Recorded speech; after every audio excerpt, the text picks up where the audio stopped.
De retour sur le plateau de Tandem TV et je suis toujours en compagnie de Galit Benzimra. Bonsoir Galit.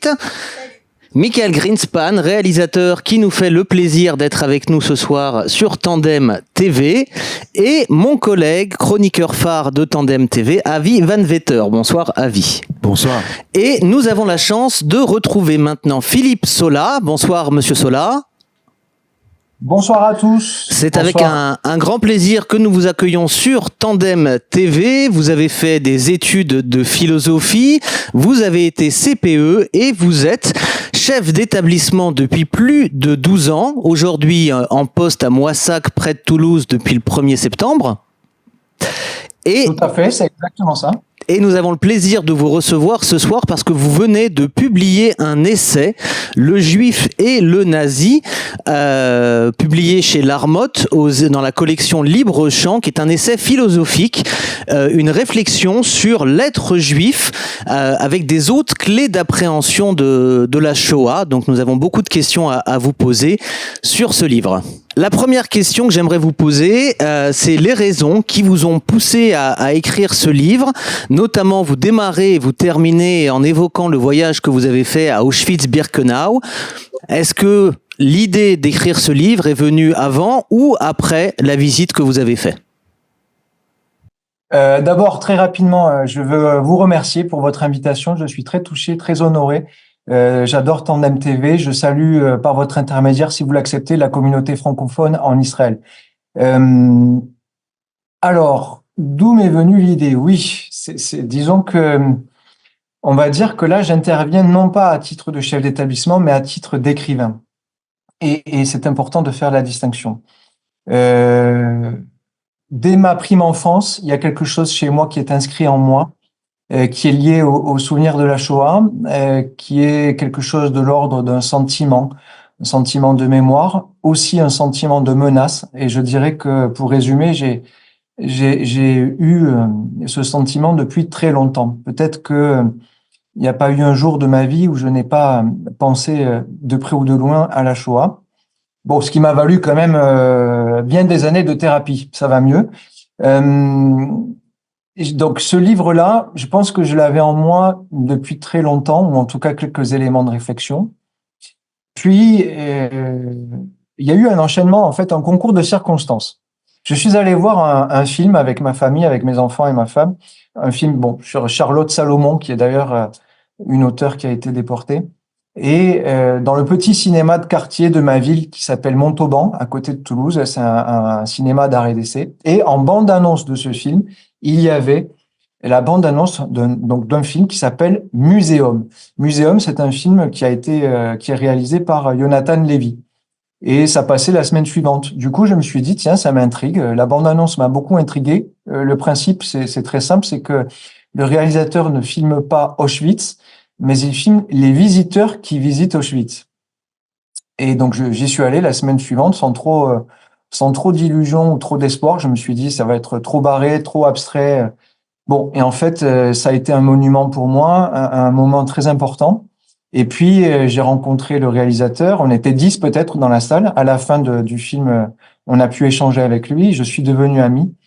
Et lui m'a convaincu de l'intérêt d'aller visiter, d'aller se rendre sur place.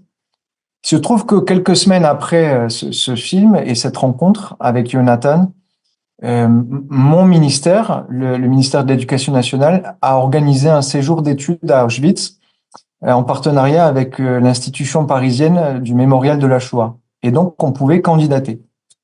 Et j'hésitais, j'avais peur.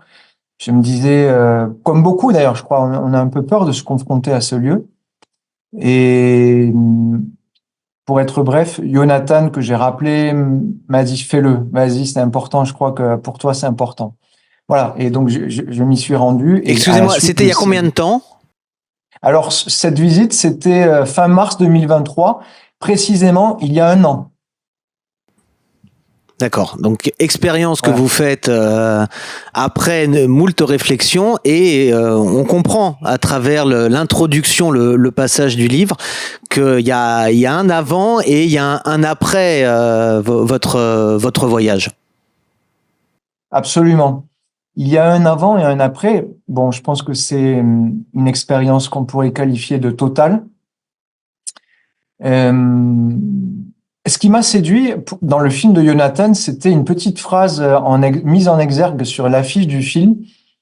Une phrase d'ailleurs qui a été inspirée au réalisateur par un historien que j'affectionne et que j'estime beaucoup, qui s'appelle Yoann Chapoutot, qui est un historien français, spécialiste du nazisme, et qui disait, un peu pour inciter à voir le film de Jonathan qui s'appelle donc Muséum, il disait, cette phrase c'était visiter le lieu le plus métaphysique de la destinée humaine.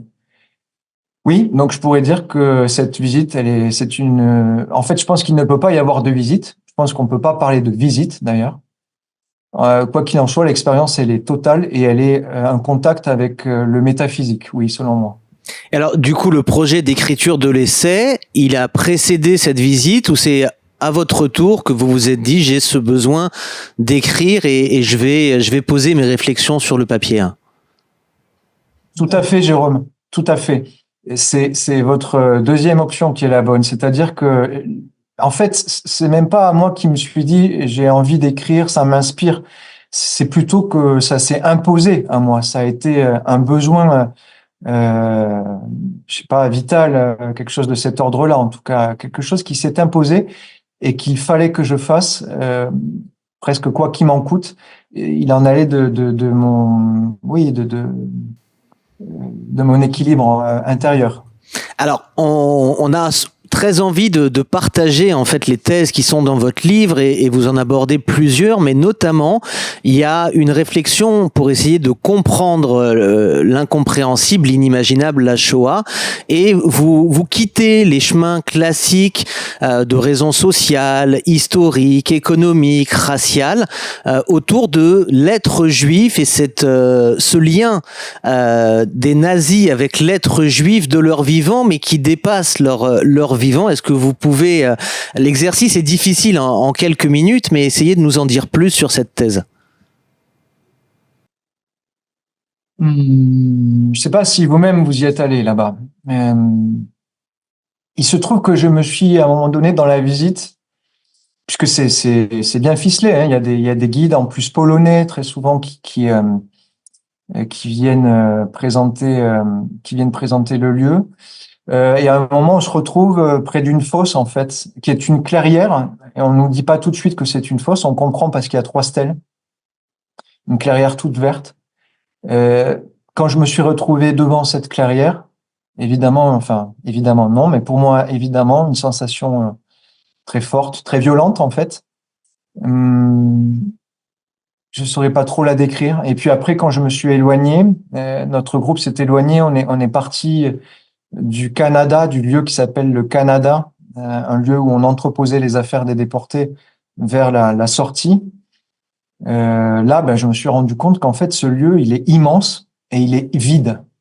Et ce sont ces 2 adjectifs qui m'ont fait immédiatement me dire qu'il y avait un truc avec... il y a quelque chose à voir avec le désir de copier, le désir de singer, de mimer, en le pervertissant, en la pervertissant, je dirais, la judéité, quelque chose qui a trait avec le judaïsme et la façon dont se donne le divin dans le judaïsme, à savoir, pour moi, dans l'invisibilité, dans le silence, dans le vide, et donc sous la forme d'une présence, alors que il n'y a rien.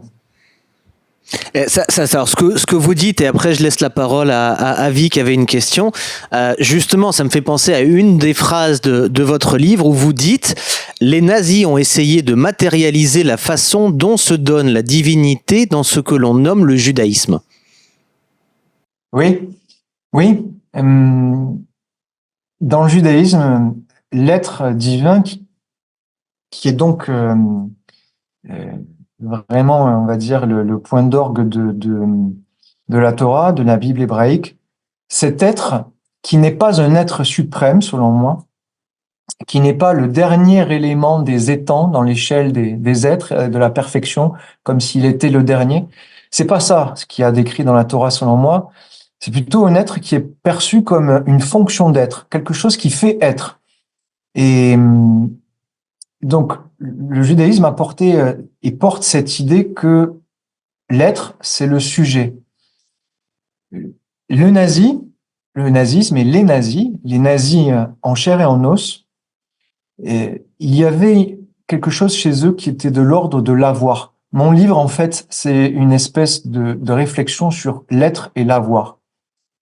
Le juif, il essaye d'être et de faire ce point de rencontre avec l'être, qui est donc ce nom de Dieu, et qui est le verbe être conjugué aux trois temps, ayant été, étant et à venir, puisque le tétragramme est une forme de contraction de ces trois temps. Et donc le nazi, lui, il est fasciné, me semble-t-il, par quelque chose qui est de l'ordre de cet absolu. Et pour y accéder, il estime qu'il va pouvoir se l'approprier, entreprendre une démarche de captation, d'appropriation, de spoliation en fait. Et ce faisant, il détourne, il vient invalider ce précisément qu'il était en train de chercher. Il y a comme une forme de fuite, c'est-à-dire qu'à mesure que le nazi cherche à rattraper le juif ne cesse de reculer dans un horizon inaccessible. Et c'est cette fuite-là qui met en déroute, au fond, la métaphysique nazie, si on peut parler de métaphysique. Quand même, on va continuer à discuter, mais je veux dire toute la délicatesse et toutes les nuances que je dois prendre parce que ce sont des sujets éminemment sensibles. Je peux tout à fait comprendre qu'il y ait des critiques, mais je veux être tout à fait délicat dans ma façon de parler. Oui, oui, tout à fait. Alors, je laisse la parole à Avi qui voulait vous interroger. Merci Jérôme.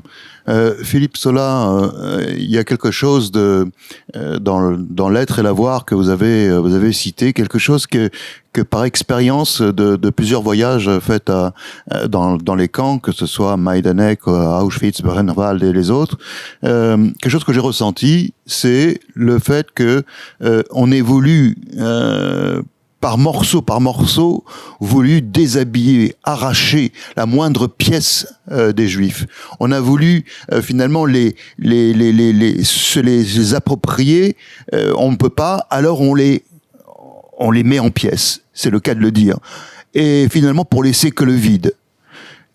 Et je ne sais pas si vous avez eu cette expérience-là, mais quand on est accompagné de guides polonais et que ceux-là sont censés vous raconter l'histoire, combien de fois j'ai dû reprendre le guide qui faisait du révisionnisme, ni plus ni moins, sur l'histoire de ces camps, et quel que soit d'ailleurs le camp, et finalement pour finalement eux aussi prendre leur part à cette décomposition de l'être juif pour lui ôter finalement même ce qu'il a vécu, son expérience, et pouvoir le remplacer par autre chose. Preuve que justement ils accompagnaient les juifs et la chose a été ratée. Est-ce que vous avez eu aussi cette expérience-là ? Je vais d'abord répondre à cet aspect à votre dernier aspect de la question sur le guide polonais. Je vous rejoins complètement, Avi, complètement. Vous savez qu'en Pologne, il y a à l'heure actuelle un débat historico-politique, on va dire, puisque le gouvernement et les ministres sont très crispés à droite, oui. Comment ? Très crispés à droite. Oui, absolument, absolument. Et très prompte à estimer que les Polonais sont à l'égal des Juifs des victimes du nazisme.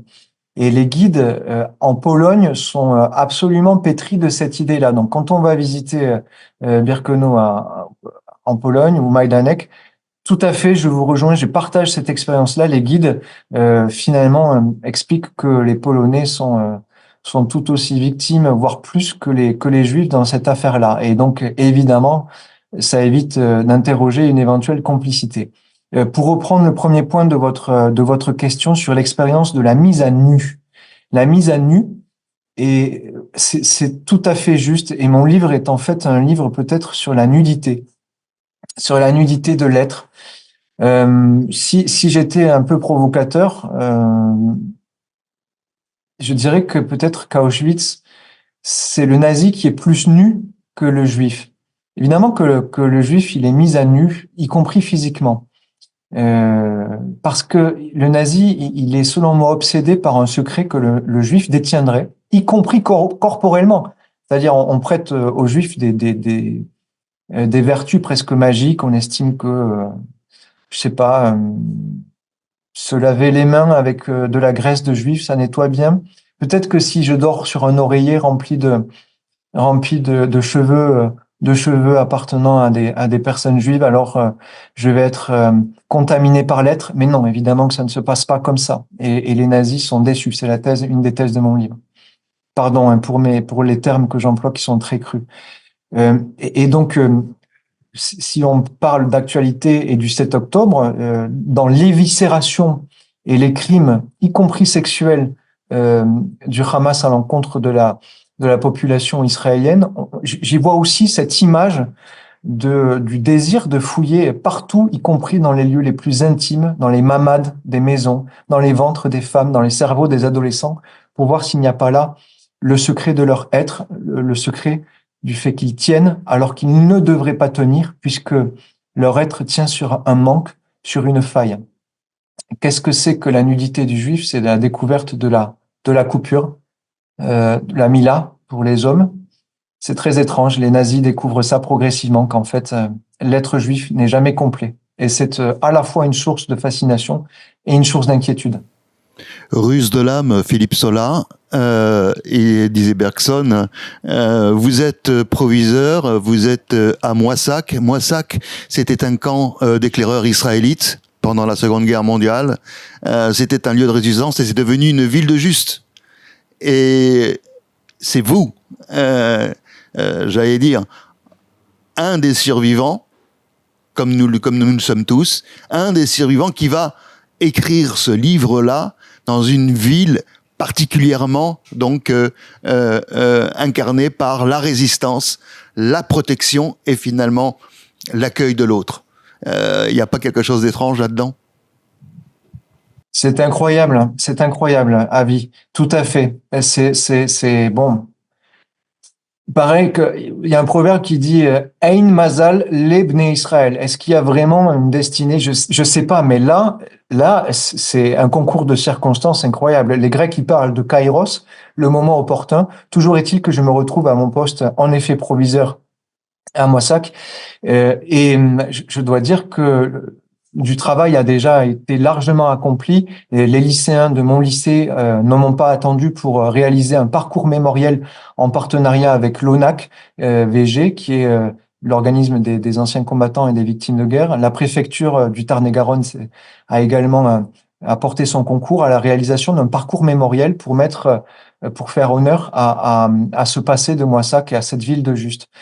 Mais il se trouve que, en effet, depuis cette rentrée scolaire, il y a eu un certain nombre de choses qui se sont succédées. Je vais résumer très brièvement, mais d'abord, nos élèves ont pu réaliser le parcours mémoriel en présence de Jean-Claude Simon. Jean-Claude Simon est le fils de ce couple que vous évoquez, Avi, qui s'appelle Chata et Bouli Simon. Ce couple-là, retenons tous leur nom, Chata et Bouli Simon, ils ont contribué à sauver plus de 500 enfants juifs à Moissac parce qu'ils étaient éclaireurs israélites, en effet, et très tôt avant la guerre, ils ont fait l'acquisition de cette maison pour y rapatrier les enfants parce qu'ils sentaient que ça allait tourner mal en France pour la population juive. Et donc, Jean-Claude Simon est leur fils. Il a lui-même été caché à Moissac et nous nous sommes rencontrés. Et désormais, voilà, il va y avoir d'autres choses prévues. Par exemple, nous avons une nouvelle salle de réunion au lycée. J'avais mis au vote, donc il y a quand même presque 3 ou 4 000 personnes qui sont susceptibles de voter et de choisir le nom de la nouvelle salle de réunion. Il y avait 4 noms. Je vous cite Robert Badinter, Chata et Bouli Simon, Pierre Soulages, qui est un peintre d'ici, et François Sagan, qui est une écrivaine qui est pas très loin d'ici de Moissac. Eh bien, les suffrages se sont portés sur Chata et Boulay-Simon. Nous sommes très heureux. Nous allons donc faire l'inauguration en présence de Jean-Claude Simon, de Albert Perelman et de Nicolas Rybowski, qui sont donc tous les trois désormais très copains, mais anciens enfants cachés. Et merci Avi pour cette question. Et je veux rendre moi aussi hommage à cette ville qui a été d'une solidarité sans faille il y a 80 ans. Alors, je laisse la parole à Galit qui voulait vous interroger sur l'actualité en votre qualité de proviseur. Bonsoir Philippe Sola. Alors oui, vous disiez, vous avez commencé vos propos ce soir en nous disant que vous aviez dû suivre une longue thérapie parce que justement hanté un petit peu par cette histoire de la Shoah. Vous êtes proviseur dans un lycée aujourd'hui en 2024 et vous nous expliquez que vos élèves, donc 3 ou 4 000 votants, ont voté pour ce couple de justes et qui avait sauvé plus de 500 enfants pendant la guerre. C'est très étonnant parce qu'aujourd'hui, dans la France de 2024, on a l'impression que ce que vous nous racontez, c'est de la science-fiction. Quand on écoute les informations, l'actualité en France, on a l'impression qu'aujourd'hui, ce sont des sujets qu'il est juste impossible d'aborder. On a, bien sûr, on est obligé de penser à Samuel Paty, à Dominique Bernard, beaucoup plus récemment. Et voilà, et on se demande comment aujourd'hui on gère, comme vous le faites, un lycée en France en 2024 et comment on aborde et si on arrive à aborder ces sujets sereinement. Oui, Galit, la question se pose en effet. Et je comprends qu'avec l'actualité, vous ayez envie de la poser. Je répondrai rapidement. D'abord, à titre personnel, je pense que le travail de mémoire, l'entretien de la mémoire de la Shoah est un facteur de liberté et de rassemblement. Notre République cherche des moyens de créer du commun, de créer du collectif, de l'unité. La mémoire, c'est une des modalités de créer ce collectif et cette unité. La mémoire de la Shoah, elle est à la fois particulière, elle parle des Juifs, mais elle est universelle, elle nous concerne tous en tant qu'êtres humains. Et donc, ce qui est enseigné à nos élèves, ce que nous essayons de transmettre, c'est cette idée que nous partageons un monde commun que nous devons rendre le plus vivable possible, le plus humainement vivable. Et pour cela, nous devons développer des compétences, des qualités qui sont à l'antithèse des valeurs prônées par le nazisme. C'est donc par le contre-exemple que nous essayons aussi d'éduquer, de transmettre. Que l'école de notre République soit attaquée, qu'elle soit menacée, c'est un fait absolument incontestable.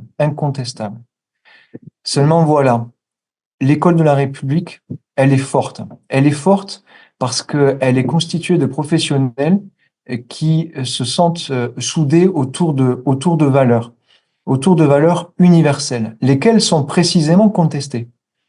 Et c'est en faisant corps entre nous que nous parviendrons à faire face aux assauts dont nous sommes les victimes et les objets. Alors bien sûr, ce que vous nous dites là, c'est évidemment ce qu'on a envie d'entendre et ce qu'on espère. Mais en même temps, on a vu la semaine dernière un proviseur qui a été obligé de démissionner, de quitter ses fonctions, en tout cas de se mettre en retrait, parce que menacé de mort après avoir demandé à une jeune fille de retirer son voile selon les lois de la République. Donc, moi, j'ai l'impression qu'il y a un petit peu une dissonance entre évidemment ce qu'on souhaite tous, et c'est ce que vous décrivez, avec la réalité vraiment, parce qu'évidemment vous nous parlez de faire corps, mais quand on entend ne serait-ce que la ministre de l'Éducation nationale aujourd'hui, Monique Belloubet, qui bon, après avoir un petit peu avoué voilà, même désavouer ce proviseur en mentant tout simplement, en racontant qu'il avait pris sa retraite, qu'il n'avait pas démissionné, voilà, je sais pas, c'est très beau ce que vous nous racontez, mais concrètement dans les faits, vous aujourd'hui, vous le gérez comment? Est-ce que vous pouvez vraiment sereinement aborder tous ces thèmes? Et depuis le 7 octobre, c'est aussi depuis le 7 octobre en tant que comment vous faites pour aborder tout ça? Parce qu'on a l'impression que depuis le 7 octobre, les Juifs doivent un petit peu continuer à se cacher de plein de manières différentes. Galit, je ne peux pas commenter les propos de la ministre. En revanche, je peux vous fournir un certain nombre de réponses qui ne sont que personnelles. Quand on travaille à l'éducation nationale, on est souvent d'anciens bons élèves, vous savez, qui ont réussi et qui ont presque pas quitté le bateau, en fait, qui sont passés d'élèves à prof ou à chef d'établissement. Et du coup, on est très porté sur la raison. On estime que avec la raison, l'autocritique, on va réussir à comprendre ce qui ne va pas.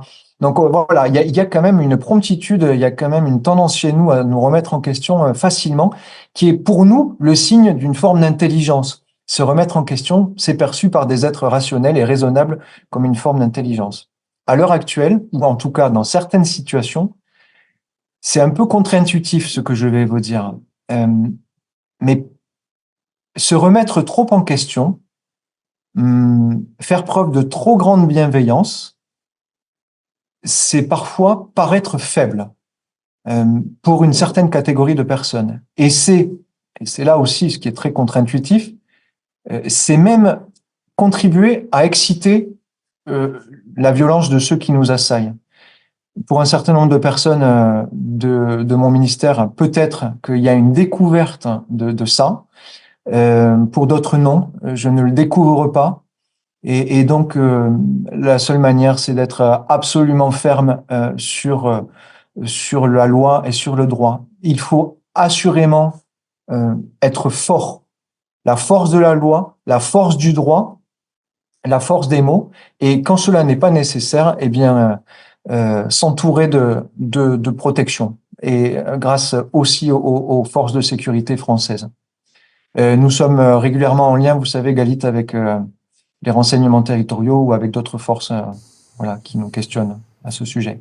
Philippe Sola, merci beaucoup. Nous conclurons là-dessus cet entretien. Merci pour cet échange et j'invite tous les téléspectateurs de Tandem TV à acheter donc Le Juif et le Nazi, cet essai métaphysique qui questionne l'être juif. Merci, à très bientôt. Merci Philippe Sola, au revoir. Merci Philippe Sola. Toda Rabba, merci beaucoup. Toda, au revoir.